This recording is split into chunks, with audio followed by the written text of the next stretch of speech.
Se for contar os primórdios da concepção desse espaço, eu colocaria num período muito distante, quando há 50 anos atrás eu estive na Argentina. E naquela ocasião fui visitar uma localidade chamada Ciudad de los Niños.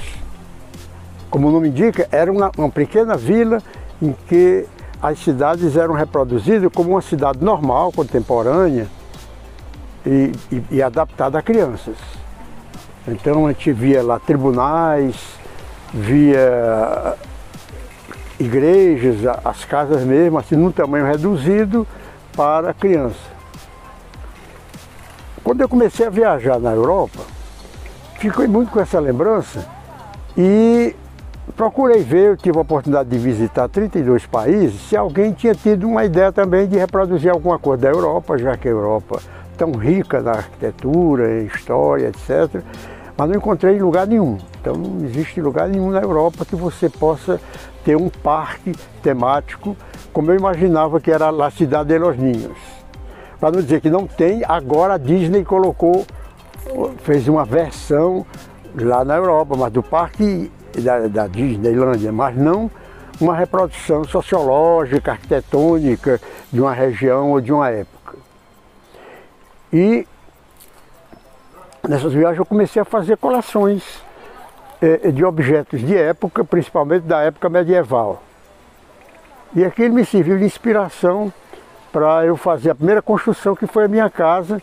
A minha residência é uma casa inglesa do período vitoriano, não é do período mais anterior, né? Essa está aberta ao público, não? Não, é a casa que eu resido. Certo. Em algum momento ela foi aberta ao público? Não.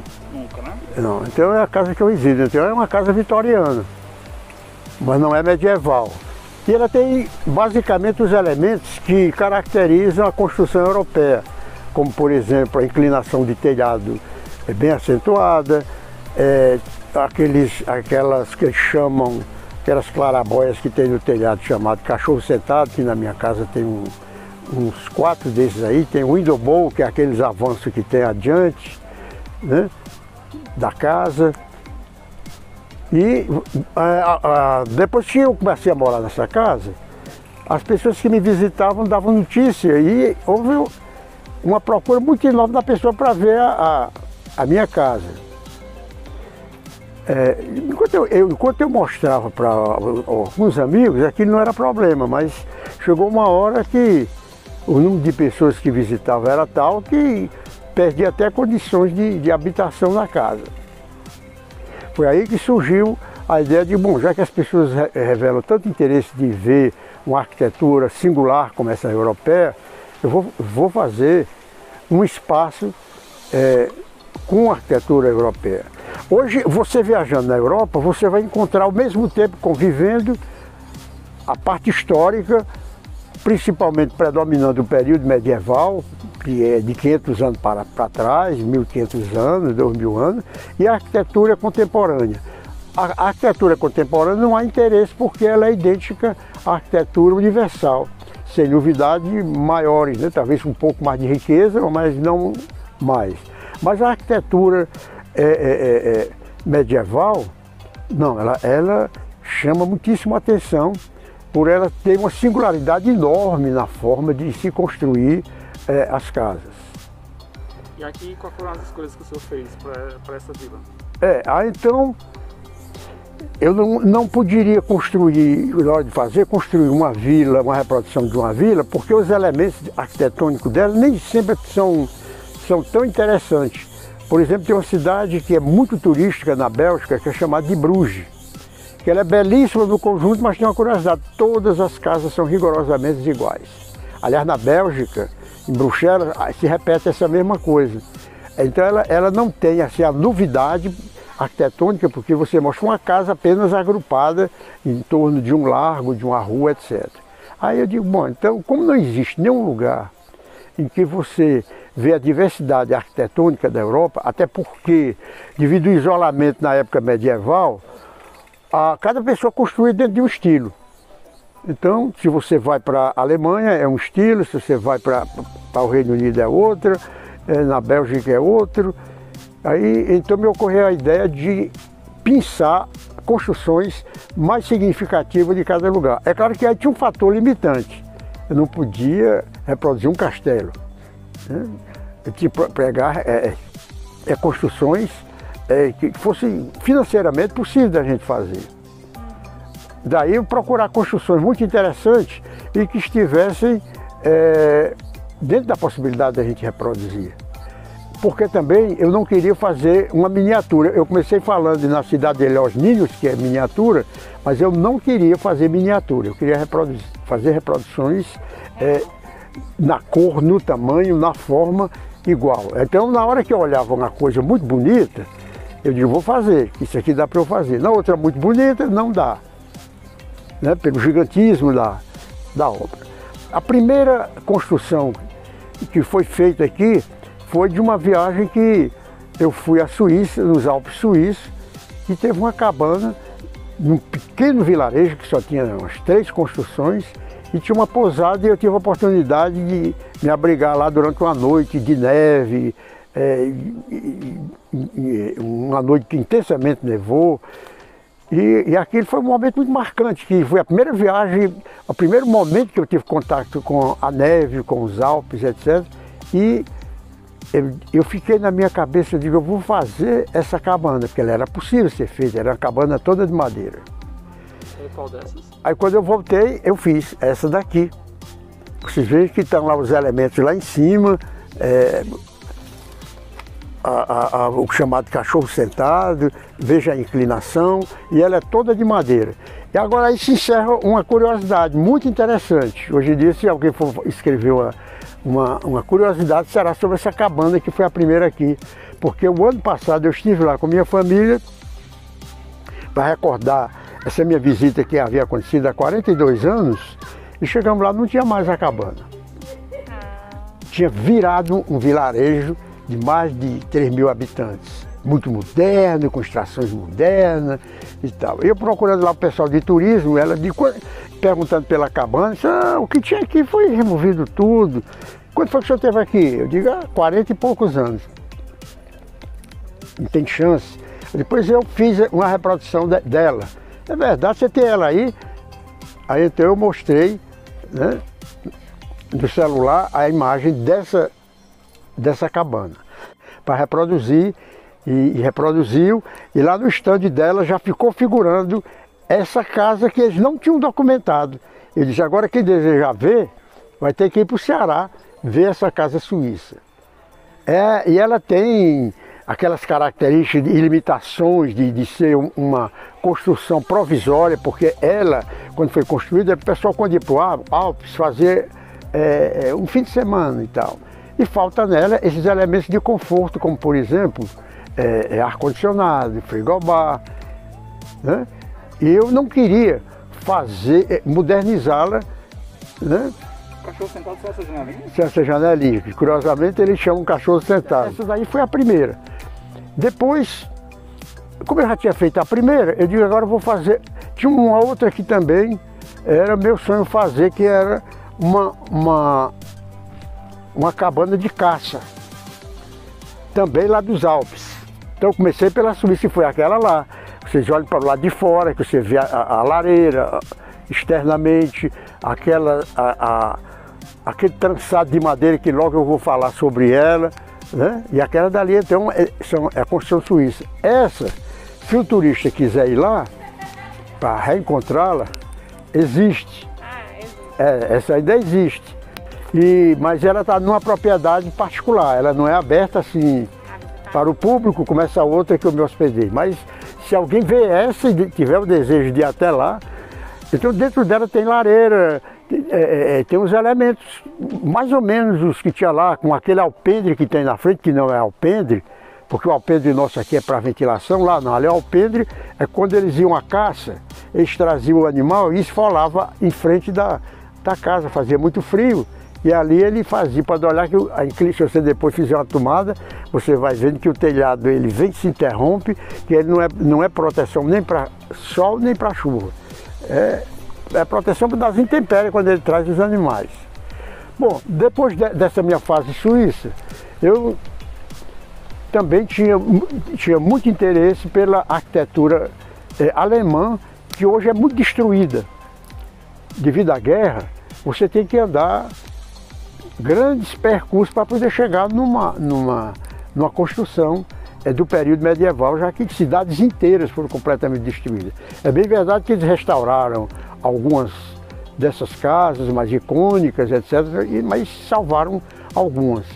Essa é essa da esquina, essa que você vê que tem essa coluna, que é aquele dali com ardósia. Ardósia era o material de construção mais usado na Europa pelas classes privilegiadas. Usavam tanto que quando ele vinha, tem um país que tem um buraco tão grande que parece assim um vulcão, onde eles extraíam essa pedra ardósia para revestimento de piso, de paredes e de teto. Então fizemos essa casa alemã. Aí se você vê lá, tem lá, aí já começa a aparecer os vitrais, que eram bastante próprios daquela época, e nós vamos ver já um vitral que aparece nessa construção. E hoje ela está lá acessível. É esse tamanho mesmo, é pequena.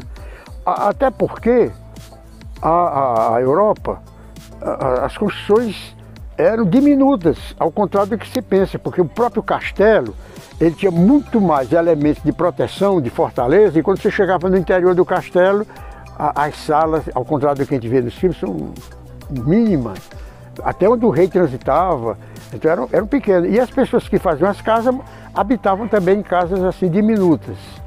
Essa segunda, que é um dos exemplos assim que mais me fez interessar, ela está na França. É uma das últimas construções do período medieval em Paris.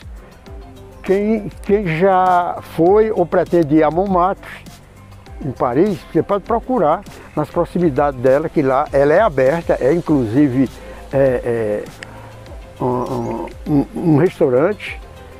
E me chamou a atenção principalmente por essa trançada de madeira que lá chamam columbagem. E o que são columbagens? Foi uma coisa que me interessou muito. Porque ela tem uma afinidade muito grande com as nossas casas de taipa. Primeiro eles levantavam aquela construção toda de madeira, como você pode ver naquela primeira cabana, e depois nessa dali também, e depois ele usando uma argamassa feita com óleo de baleia, tapava aquela madeira, e então durante muito tempo essa madeira ficava coberta. Mas no início do século passado, os americanos foram descobrindo, vendo isso, acharam bonito e começaram até a reproduzir nos Estados Unidos. Aqui no Brasil nós temos um exemplo dos imigrantes que vieram para Joinville, Santa Catarina, que sem necessidade, vamos dizer, estrutural, que podiam ter feito com tijolo, continuaram fazendo casa com columbagem, que é essa estrutura provisória. A gente vê as columbagens novamente naquela construção que é do Reino Unido, aquela da fachada azul, e veja que essa madeira todinha é a que dá sustentação. O curioso é que se você olhar o design dessas columbagens, elas sempre são obras de arte belíssimas. Pode olhar a composição dela, você vê que elas não são coisas aleatórias. Aqui essa da França é um jogo de triângulos que se encontram e formam um triângulo final. Aquela outra do Reino Unido, cada lado dela é um painel de arte. Vale a pena até registrar essa imagem desse do lado de cá, do lateral, atrás. Esse mesmo frontal também, isso é uma obra de arte, né? Que toda ela estava coberta. E depois, quando retiraram o reboco, mostrou como era a arquitetura, como é que ela era feita. E aqui, por uma necessidade até solicitada por quem nos visitava, que não tem um lugar para a gente fazer refeição, não, aqui a ideia era mais assim, um estúdio a ser aberto, era mais para você visitar assim. Mas em função disso, nós fizemos um restaurante, que é uma taberna que tem em Portugal. Quem for lá no Rossio vai encontrar ela ali. Essa aqui, ó, é uma taberna que é um restaurante aberta ao público e que todo mundo pode utilizar. Mais uma vez eu chamo a atenção para as columbagens, como elas são belíssimas. Ali não é uma concepção minha, são reproduções delas que existem lá. Se alguém quer fazer um painel muito bonito, está aí esse exemplo, tanto na entrada como esta ali na torre. E também você vai ver que, como naquela época, que originalmente ela não era uma taberna, era uma casa de um senhor feudal, você vê aquelas telas de ferro, porque ali é que a pessoa vivia, prendiam as pessoas e retratava como era lá. E logo ao lado dela nós estamos vendo circulando um moinho,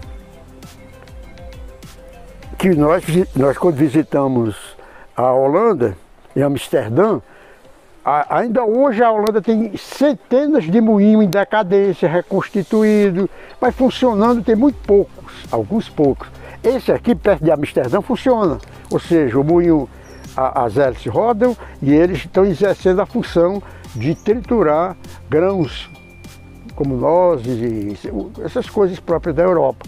Então está lá, ele com a mesma cor, o mesmo tamanho, a mesma concepção, e aí você faz uma viagem aí para Amsterdã, na Holanda.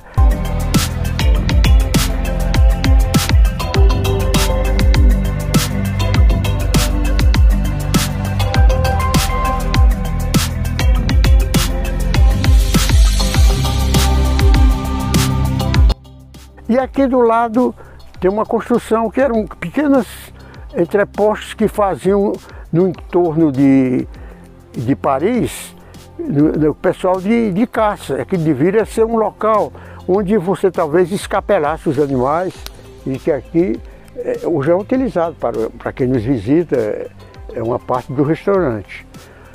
Aqui, esse arco branco você vai encontrar em Nápoles, que é o chamado Arco do Amor Eterno, que é a coisa bem singela de que diz que quem entra nesse arco e quem sai desse arco está garantido o amor eterno. Lá no alto você está vendo lá, ó, tem um brasão do local. E mais adiante tem a coisa mais pretensiosa daqui. É que desde a minha primeira viagem que eu fui à França, e fui a Versalhes, que é os jardins mais suntuosos, mais espetaculares do mundo, e que tem 30 hectares de área, eu fiz aqui meio hectare desses jardins. Então essa forma do jardim, do gramado, aquele círculo que tem lá no centro com as plantas que emergem do subsolo, e do lado essa cerca viva, né? Que aqui ela está em época já de poda, devemos começar logo. Então aí é Versalhes. E se você olhar o piso da grama, ela tem uns caracóis que podem ser vistos quando quem anda sobre a grama. E lá na frente tem uma obra que foi a obra em que eu tive um trabalho pessoal enorme, que é a Capela do Agradecer do Gaudí, do grande arquiteto Gaudí, em Barcelona. Por quê? Porque ela tem inclinação que nenhum pedreiro nosso achava que era possível fazer uma coisa tão inclinada, daquele jeito, as paredes. Realmente ela tem uma forma singularíssima de construir. Ressalte que o Gaudí não é medieval, mas ele se refere na obra dele a muita coisa medieval. A gente sabe que ele é do início do século XX e tem uma obra assim extraordinária, mas em homenagem a ele, eu fiz, foi um dos lugares que eu achei fantástico, eu fiz essa Capela do Agradecer, até a singularidade do nome, que geralmente você vai para uma capela pedir, e ali o pessoal vai agradecer. E curiosamente muita gente veio aqui para agradecer a Deus alguma benesse que tem. Uma das características da capela é que ela tem no frontifício dela uma cruz que se eleva de uma forma bem desproporcional ao tamanho da capela. Ali uma alusão às cruzadas que iam muito além, por isso que lá no alto é que você vai encontrar a cruzinha, e é uma cruz em que ela não é horizontal como costuma ser as cruzes, no centro elas vai estreitando, né? E se você olhar, como era muito próprio de Gaudí, o revestimento dele é de pedra. o Gaudí estava a serviço em Barcelona de um dos maiores, vamos dizer, habitantes milionários lá, e podia ter feito aquilo até de mármore, mas ele é de pedra. O piso foi feito com retalhos de cerâmica. E alguém diz, não, foi aproveitamento, eu não creio, porque ele trabalhava com muito recurso. Ali é uma técnica dele para fazer lá. Então ali é a capela do Agradecer. E aqui bem embaixo tem um lugar aqui que os que trabalham aqui têm muito carinho por ela, que eles chamam de Brugimo, que foi assim, a primeira mesmo assim, para começar a construção. Vale a pena o registro da frente dela, ela está na Inglaterra. E está numa cidade pequena, mas lá que está a sede do arcebispado, lá do Reino Unido, e ela está do tamanho original, pequenininha daquele jeito. Quero até só ressaltar que, por exemplo, quando eu visitei essa casa do Reino Unido, essa de azul aí, pessoas não, aqui moravam 20 pessoas, da Idade Média, entrava, tanto que tiveram que fazer um anexozinho aqui, né? Todas as casas eram minúsculas, isso. E a outra, que já foi um registro da minha penúltima viagem, que é em Praga. Em Praga, a grande atração de Praga, capital da Eslováquia, é essa torre. Essa não está no tamanho original. O tamanho original deve ser 3 vezes o tamanho dessa torre.